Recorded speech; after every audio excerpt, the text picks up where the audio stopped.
Hello and welcome back to the Critically Clueless. We are back in Empire of Sin for another boss spotlight video. This time it is Psywing Mock's turn. Haven't done one for him so far, so I figured we'd jump into him. He's actually one of the more powerful bosses that you can beat in the game, so I was excited to jump into him and explain why I think he's a very good pick when it comes to picking one of the many bosses in this game. As ever, guys, if you enjoy Empire of Sin content, this is definitely the channel for you. I have you covered on anything you could possibly need to know about Empire of Sin.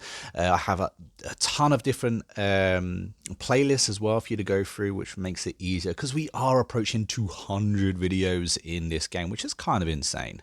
Again, if you do want to see more videos just like this, don't forget to hit that like button and of course subscribe to the channel. We also have an active and growing Discord where we've got many Empire of Sin players in.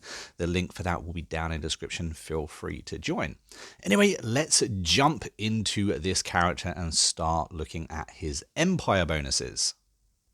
Now, the first one to look at is Numbers Game. Now, this is the unique Empire bonus for Psywing Mock when it comes to the precinct update. Every single boss got an extra brand new perk. His is an income bonus for casinos by 10%. Now, casinos used to be the way to go in this game, so if you're looking to go for casinos and that extra money, possibly Psy is the way to go. However, there are more profitable rackets out there than casinos now, that being the Speakeasy and of course those all impressive loan sharks. Next up we have Heartbreaker, which is brothels have one extra guard. Really don't use brothels that much. I don't see the point in them, so this is kind of meh. We also have Gambler's Gab. Casino word of mouth is the upgrade cost is decreased by 20%. Again, if you're looking to go for casinos, this could be a boss for you as he has two bonuses relating to that. And then, of course, we have Enemy of My Enemy. Enemy trades and truces do not reduce faction rating with factions in business arrangements. It can be useful, meaning you'll get extra business arrangements or at least have those business arrangements more easier to obtain. Moving on to the stats, we first look at the marksmanship at 75. That really isn't too bad. It's not the best. We would like it to be better if we're using things like the shotgun or the sniper rifle, but if you're going to be sticking to submachine guns, LMG, or even pistol and melee combat, then 75 really isn't too bad. Defense bonus, we've got a 5 initiative, which is where like the order in which we appear in the battle line is 71, which is actually very, very good, meaning that hopefully we start off the battle first.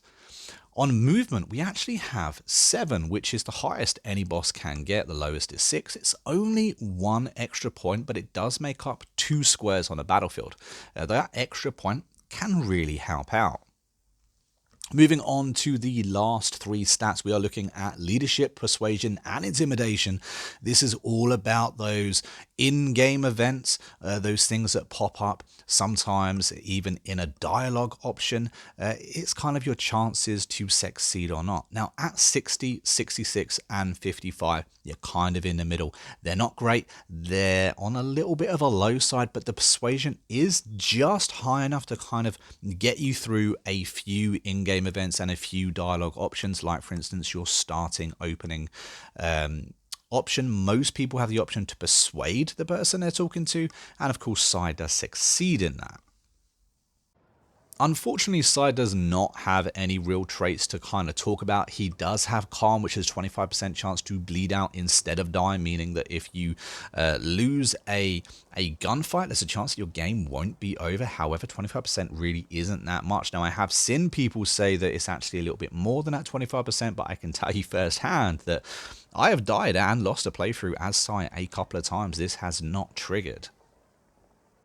But moving on to the build that I would recommend for him, he is actually a healer character. Every healer character in a game is definitely something you want to be looking at. Lifeline, for instance, is brilliant. Any character within 4 meters of you will bleed out instead of dying when their HP reaches 0. This is very, very helpful. In tier 3, we have Break Shot, which can be very, very good. However, I would recommend Remedy because any character, any boss that can heal other people is very good. When you use Remedy, they get 30 HP for 3 turns.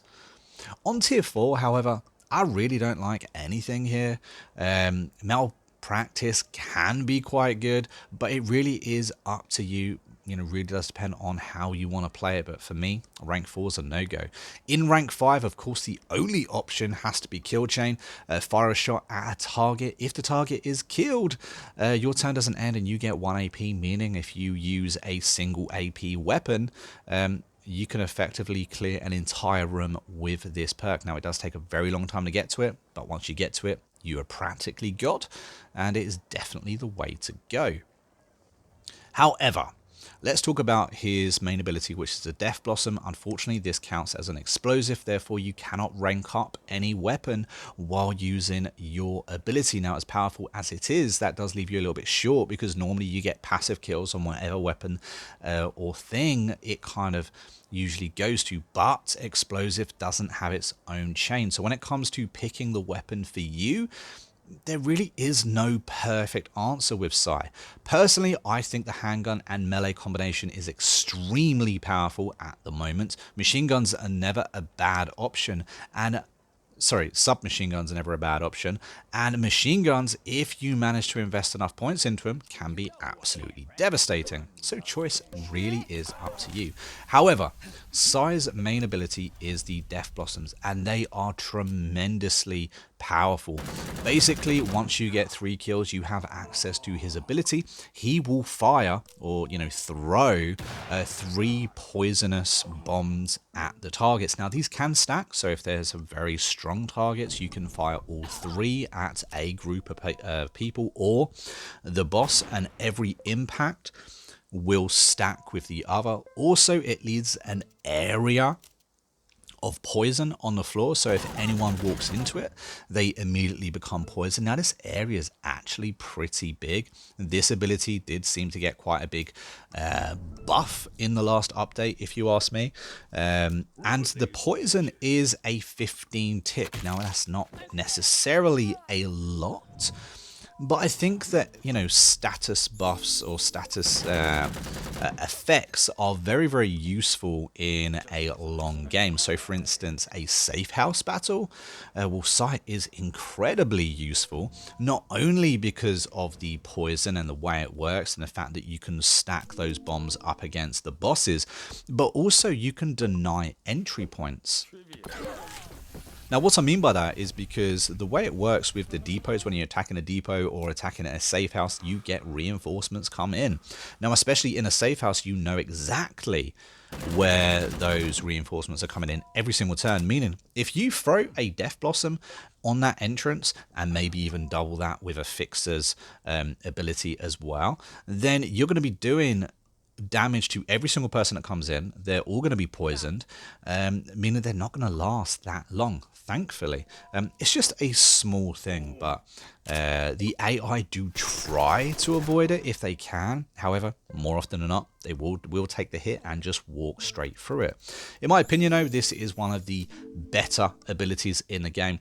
Definitely, I would say in the top 5. And I think his ability, on top of the fact that he is a medic, does actually put this Psy as one of the best bosses in the game. But yeah, that is my opinion on Psywing Mock. I hope you've enjoyed this video, learned something, or just found it entertaining. Maybe you just enjoy watching Empire Sin content. If you are not subscribed, please subscribe. We actually still have 80% of all Empire viewers not subscribed to the channel. It does help out this channel so much. I cannot understate just how much it helps out the channel to have you guys hit that subscribe button. And of course, comment your thoughts. Who is your favorite boss in the game currently? For me, the new boss was pretty cool. Daniel McGee Jackson, again, absolutely brilliant. But I do like Psy. He's one that kind of He never quite made it to the top spot because it's very, very competitive up there. But he's definitely a powerful boss and one that I think possibly even a contender for the Lone Wolf achievement. But yeah, anyway, I've been a Monk, we've been a Critically Clueless, and guys, I will see you in the next video real soon. Until then, happy gaming.